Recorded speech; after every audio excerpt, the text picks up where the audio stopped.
สวัสดีครับท่านผู้ชมเขมรได้ปล่อยพิกัดฐานทัพเรือไทยของเรานะครับซึ่งเป็นการล็อกเป้าออกมาสร้างความตื่นตระหนกให้กับพี่น้องคนไทยของเราครับและก็เป็นการปลุกระดมสร้างขวัญกำลังใจให้แก่คนเขมรได้ฮึกเหิมนะครับในอันที่จริงเชิงปฏิบัติแล้วเขมรไม่สามารถทำได้หรอกครับท่านผู้ชมเพราะอาวุธเรามีมากกว่าเขมรหลายร้อยเท่าและพื้นที่ประเทศเราอยู่ห่างจากระยะอาวุธของเขมรที่เขมรมีอยู่ในขณะนี้นะครับไทยเรามีที่เก็บอาวุธอยู่ทั่วประเทศถ้าเขมรทำลายตอนเราเผลอก็ทำลายได้บางจุดเท่านั้นเองครับท่านผู้ชมและก็ใช้เวลาเป็นหลายๆวันในการทำสงครามกันนะครับเราเองก็มีอาวุธและกำลังทหารที่มากกว่าย่อมได้เปรียบเขมรอยู่แล้วครับท่านผู้ชมได้ทีเราทุบบ้างเราเอาให้สิ้นสภาพไปเลยเอาให้เขมรยอมจำนนนะครับทีนี้เราก็เรียกร้องความเสียหายจากเขมรในฐานะ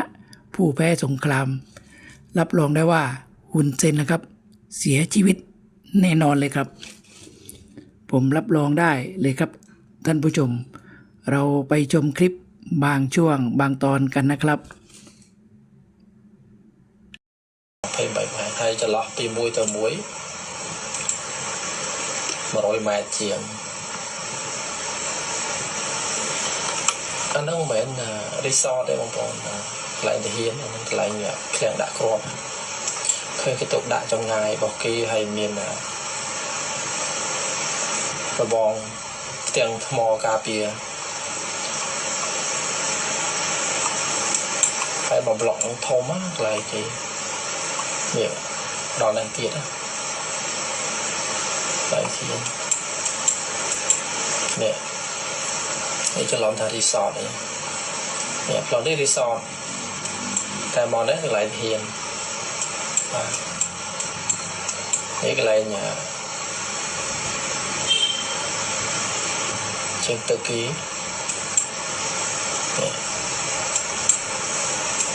ជើងទឹកគេដល់ដល់ប្រមាណដល់118 ម៉ែត្រ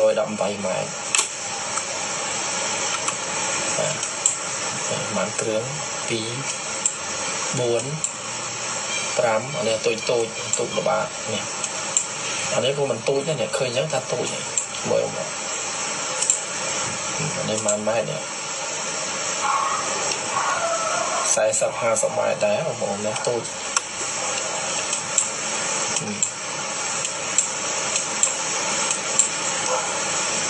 អានេះតូច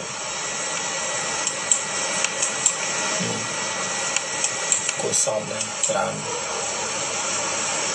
អានេះប្រហែលជាអត់តតម្លាក់ទឹកឯនេះគេតឡើងគេហ្នឹងមក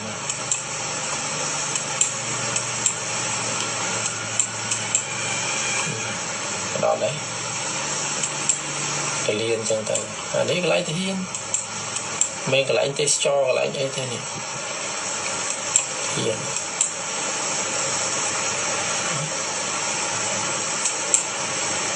តែហ៊ានចាំតែប៉ុណ្ណឹងខ្លីៗឧទាហរណ៍កម្ពុជាจำนวนกองกำลังทหารที่ประจำการอยู่ของไทยราว 360,000 คนส่วนกัมพูชานั้นราว 221,000 คนเครื่องบินโจมตีประเทศไทยมีมากกว่า72 ลำส่วนกัมพูชานั้น0เครื่องบินขับไล่เครื่องบินสกัดกั้นไทยราว 20 ลำกัมพูชา0เครื่องบินลำเลียงเครื่องบินขนส่งไทยราว 54 ลำกัมพูชา7เครื่องบินฝึกบินของไทยประมาณ 135 ลำกัมพูชา6เครื่องบินดัดแปลงหรือออกมาเพื่อพื้นที่พิเศษไทย26กัมพูชา0เครื่องถังทหารของไทย 253 ลำกัมพูชา33เฮลิคอปเตอร์โจมตีของไทย7 ลำ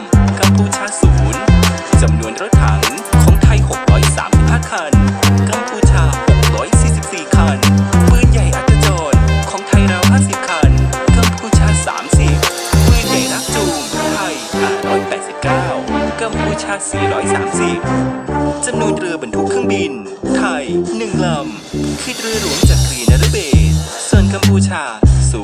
0 เรือฟริเกต ไทย 7 กัมพูชา 0 เรือรบคอร์เวต ไทย 6 กัมพูชา 2 ลำ เรือตรวจการนอกชายฝั่ง ไทย 127 ลำ กัมพูชา